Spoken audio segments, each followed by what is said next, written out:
People stuck in their cars at this testing site in North Ogden are frustrated, waiting. Some of them overflowing onto the street, wanting to know if they have COVID-19. The waits can be up to several hours long. On Sunday, they were met with a different kind of delay. Paramedics trying to save the life of a 71-year-old man who was unresponsive by the time he got to the tent for his test. It's too early to say if he died from the coronavirus. We don't diagnose in the field, so our job is to just treat the symptoms that we see and the signs that we see. Do you think there is enough staff to handle all these patients? In any given day, you don't know how many patients are going to show up to be tested. It's not a rescheduling situation. Neil Berube, the mayor of North Ogden, is also a member of the Board of Trustees for Intermountain. He said he did not want to speak on behalf of the hospital, but he calls the case alarming. My understanding is that he was a resident of a care facility and was seeking testing for a procedure that he needed to have done before he could enter the hospital or outpatient to have the procedure performed. I would say that would be very unfortunate to try to place blame on what happened here. The anxiety, the fear that is present in our communities just gets compounded when we jump to conclusions. Paramedics say when they arrived, the man was in cardiac respiratory arrest, which could be caused by any number of things, including a heart attack or complications from COVID-19.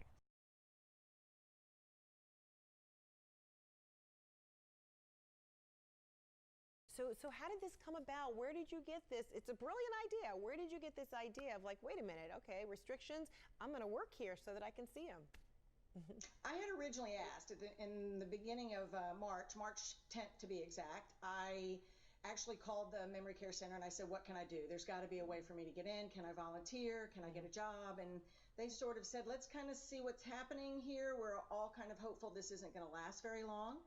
And as I started time going by and I started getting a little bit more vocal about we need to do something, this is a really, really horrible situation.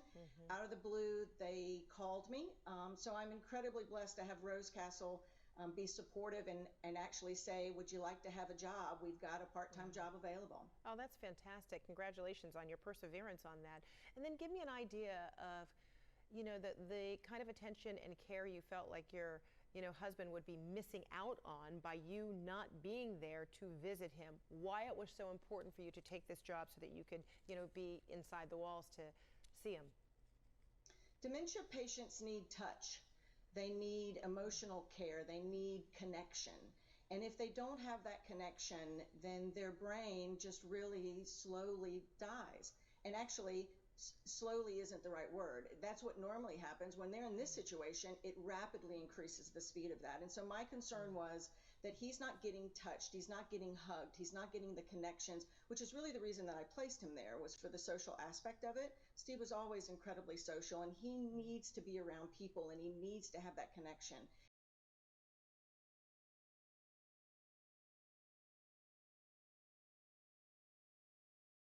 There's a group of like 50, 60 people just dancing on the road. Dozens of young people seen at a party in Osceola County, Florida. Sheriff's officials tell CNN affiliate WESH they believe parties like this have led to a spike in coronavirus cases in that area. In Michigan, young people's parties in the towns of Saline and Torch Lake, officials say, have exploded into dozens of cases of COVID. But that's not the worst of it. While some parties are attended by young people who simply think they won't get infected, other parties seem to have been hosted by people who knew they were infected, or attended by people trying to get infected, local officials say, driving America's top expert on infectious disease to incredulity. When I hear about these COVID parties, it just, makes my head spin, because when you get infected, what you're doing is you're not in a vacuum. You are part of the propagation of the outbreak. Dr. Jane Appleby, chief medical officer at Methodist Hospital in San Antonio, put out a videotaped message in recent days about a 30-year-old patient at her hospital who she said admitted to attending a COVID party. This is a party held by somebody diagnosed with the COVID virus, and the thought is that people get together and to see if the virus is real and if anyone gets infected. Just before the patient died, they looked at their nurse and they said, I think I made a mistake. I thought this was a hoax, but it's not. The mayor of San Antonio confirmed that case in an interview with CNN and gave more detail. They thought they were invincible, that this wouldn't affect them as a way of to prove their point. And unfortunately, 5 days later, this was a Memorial Day party at the lake. 5 days later, this young man got sick.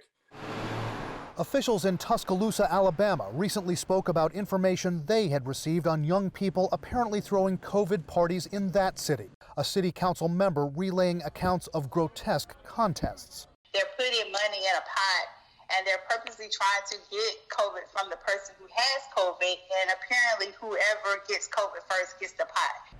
Contacted by CNN, health officials in Alabama and San Antonio said they investigated the reports, but could neither confirm nor deny the existence of COVID parties in their areas. Even though younger people appear to be at a lesser risk of severe illness or death from coronavirus, one expert says it's beyond words that they'd play Russian roulette with their own lives or the lives of others. They may infect their parents or their grandparents or their teachers or their employer, who might be over the age of 65, who might have an underlying condition, and they will die.